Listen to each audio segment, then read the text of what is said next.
So let's talk about this latest album. This will be your third album, and it came out on June 3rd through Profound Lore Records, and it is titled Artificial Brain, which is the name of your band. Yeah. When did you start working on this?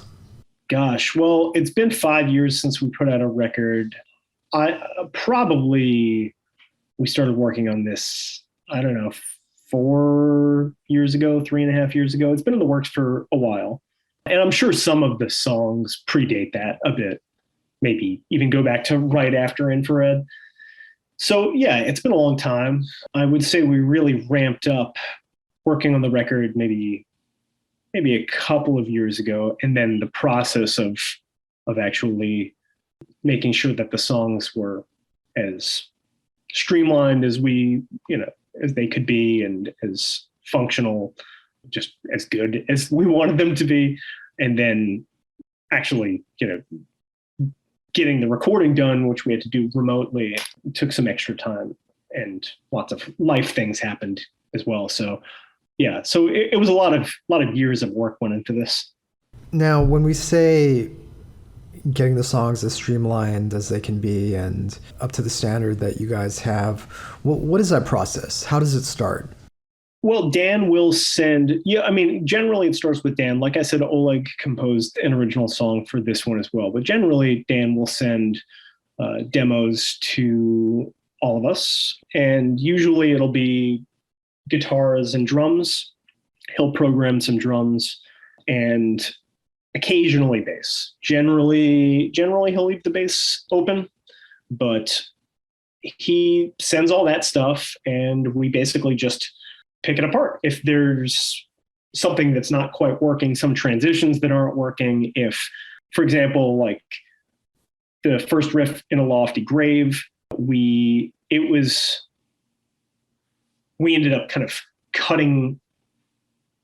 It was a much longer riff. We ended up kind of cutting it in half in a weird spot that kind of made it interesting to us. So we'll slice things up a little bit. We'll arrange them slightly differently. And then, of course, put bass on them, put vocals on them. Keith will end up doing his own interpretations of the drum parts, maybe changing them completely, or maybe just kind of adjusting things a little bit and coming up with some original fills.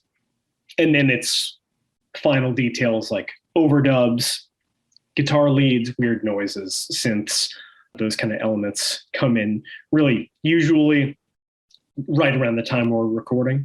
That's the final stuff. So we're like our thoughts in the early phase of writing these songs are mostly more on the structural level. And when are you happy with a song on the structural level? That's difficult to answer. Because sometimes it'll be immediate, and sometimes it'll be very late in the game, or like never totally. But we get them as close as we can possibly get to working. Sometimes we'll get into a situation where there is a part, like a riff, that we're totally in love with, and the way that it sits in the song is just like not quite working. And so then it'll be a little bit of a challenge to figure out ways to make that happen. And maybe it ends up not being the kind of thing that we can solve by changing the actual structure of the song. And maybe it's something that we solve by just like leading into the part with like a different bass cue or something else in the drums, changing the feel. So I mean, we're working till the last minute with some of them, and some of them are, they come out of Dan's brain like very fully formed. Are there songs on previous albums that changed after the recorded version? Like, do you guys sometimes change songs when you play them live? Yeah, a little bit, but I would say the changes are pretty small. I can think of a couple of moments that I've changed on bass in Labyrinth Constellation, the title track on that record, and Frozen Planets, also on that same record, something on Infrared Horizon. I've changed some bass parts just because I thought, well, I have some regrets. I wish I would have done more on a certain part, or sometimes we just improvise things live that we end up wanting to keep. There's a part on Worm Harvester, for example, that an accent or a couple of accents that Keith and I started just playing, having fun at a live show that have become pretty ingrained in the song now. So the definitive version for me is like what we do live and not what's on the record. But the changes are pretty small. So you mentioned this album had a longer lead time between this album and the previous album. And you also mentioned that there's more melody on this album than on your previous albums. Did you go into this wanting to do things a little bit differently and to advance or adjust your sound at all? Yeah, I think so. I don't know if we had a specific sense of like the way we wanted to advance our sound, but I do think that melody became a stronger priority for us, partially because of what I talked about at the beginning of the interview, and just kind of not entirely identifying with this dissonant death metal descriptor that we're often tagged with. Like, we love a lot of the bands that we share that genre tag with, but I do think, it's a bit odd for us to see reviews and things where we're compared to a band like Portal. And we see that all the time.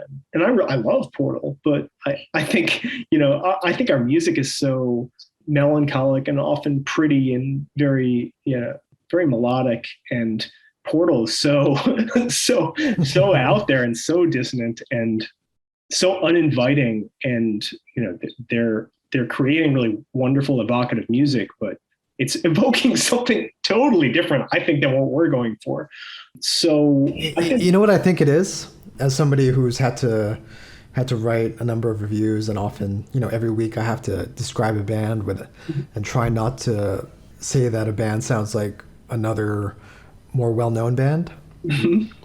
I think there is a strong Gorguts influence to your riffing style. Yeah. And that's something that you guys have acknowledged in the past. So I think when people say that, or compare you or group you with dissonant death metal in a general way, that's what they're referring to, and not necessarily that you sound like Portal or Ulcerate or Mitochondrion or any of those kind of bands. Do you know what I mean? Sure.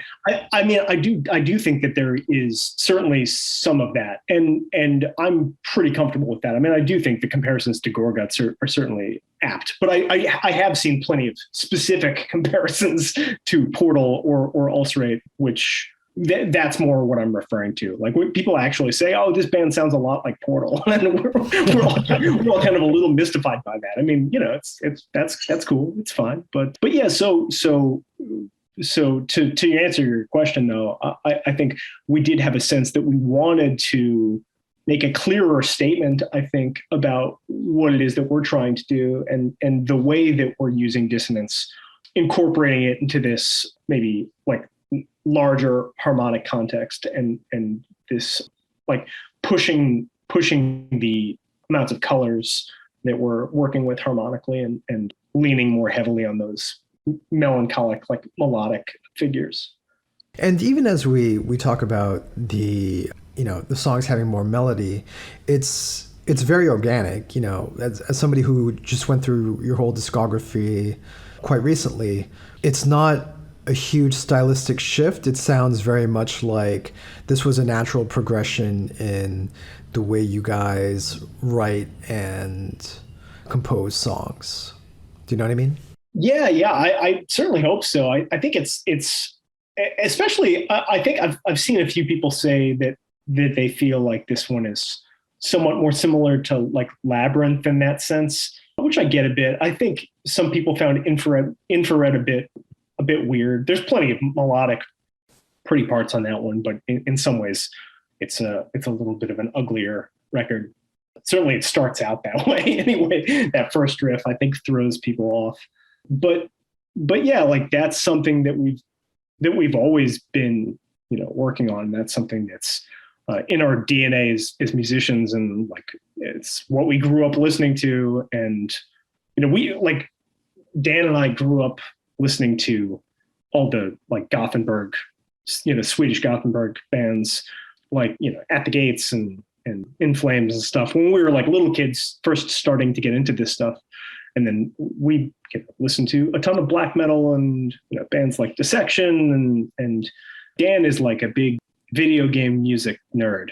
So he loves all like early Final Fantasy soundtracks and like Super Metroid and stuff like that, which a lot of that music is written for like 4 voices or something, 3-4 voices, and it's like prog if you really like listen to it and think about what it's doing, and in relationship to our music, it's sort of similar in some ways. So it's funny. I have a friend who would often talk about the similarities between video game music, and I think he meant specifically of like a certain, like the Nintendo era. Mm-hmm. But those types of melodies with the kind of riffs that, like you mentioned, In Flames, At the Gates, they're very much in the same key and kind of the same chord structure. Yeah. And, I don't think we really sound too much like those things, but I think there's clearly a sort of a kinship, or it's informed kind of our approach in some ways. And yeah, like all that stuff to me sounds like it's coming from similar places. Like a lot of those early like Nintendo like scores, it's all like ripping off ELP and stuff like that. And some of that Swedish stuff was taking, pages out of like those books, or like they also like heavy metal, like Iron Maiden and stuff like that, which like that all makes sense too. And it went the other way as well. I think a lot of those video game soundtracks were, very much trying to get the feeling of like, Priest and Maiden and, that very driving, over the top kind of feeling. Yeah, of course. Definitely. So I know this isn't necessarily your department, but do you want to say anything about the concepts that are on this album?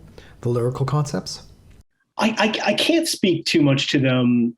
Yeah, I don't really want to speak for Will as far as the lyrics go. I mean, I can talk about what we discussed as far as the concepts as they relate to the artwork. Okay.